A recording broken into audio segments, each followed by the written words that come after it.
Anderson, tem também uma grande possibilidade, né, de governos nacional e estadual serem de forças opostas, né, acabar conquistando esse pleito aí e ficarem em forças bem opostas.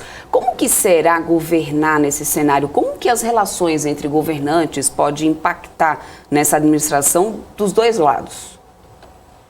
De ambos os lados, colocando, você diz então, se tiver uma eleição, por exemplo, para o Lula e uma eleição para o Bolsonaro, ambos sendo colocados ali? Perfeito. Entre governo, isso. Exatamente. Por exemplo, se o Lula ganhar, como é que seria a governabilidade dele e do Bolsonaro, como seria essa governabilidade? Na verdade, hoje, se a gente for observar, quem manda num país não é o executivo, é o legislativo, que não tem CPF no nome, não tem um ministro para coordenar o seu orçamento, porque a população cobra do ministro e cobra do presidente da República as obras e os feitos. Porém, quem carimba o dinheiro é o legislativo, que não mostra o CPF de quem indicou. Então, hoje, o executivo está totalmente engessado e vai depender, por exemplo, do Congresso.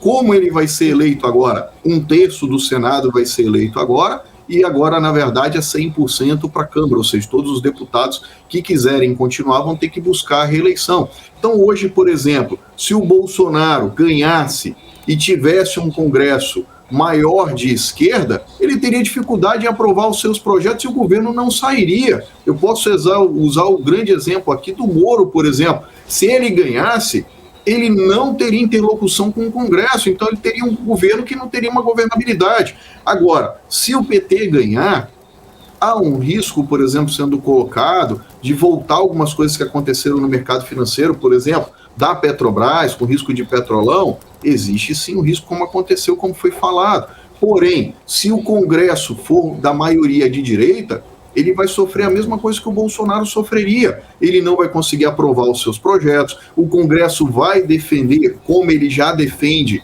uma equidade, uma tranquilidade, e mantendo o governo dentro das linhas. Até porque ele que vai aprovar as contas do governo, ele que vai definir para onde vai o orçamento. Então, o Congresso é que vai definir o jogo no próximo ano para o Executivo. A cada eleição que passa, o Congresso manda muito mais no orçamento. Hoje teve matéria, por exemplo, na Folha de São Paulo, onde indicou aí, falando que o número de ambulâncias foram indicadas no Piauí foi muito maior do que para os outros estados. Você percebe o direcionamento pelos candidatos, no caso, pelos deputados e pelos senadores, nos orçamentos secretos sendo indicados.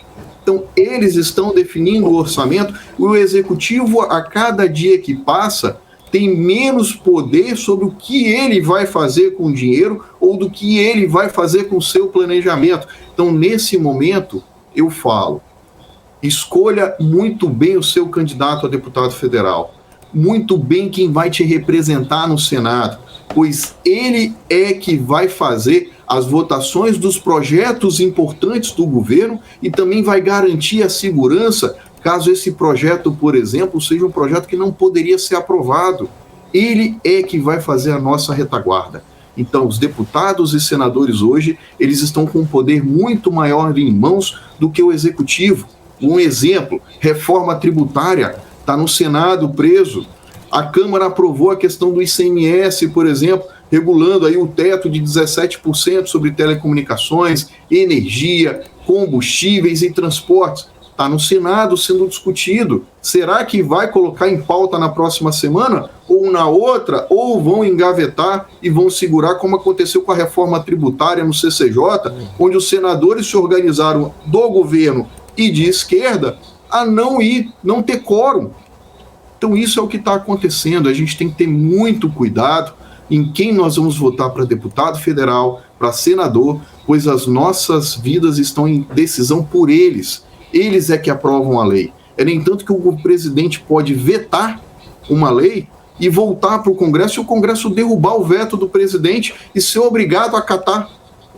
Então isso é o que está em xeque agora. O Congresso, ele sim é que vai mandar no país de uma forma indireta.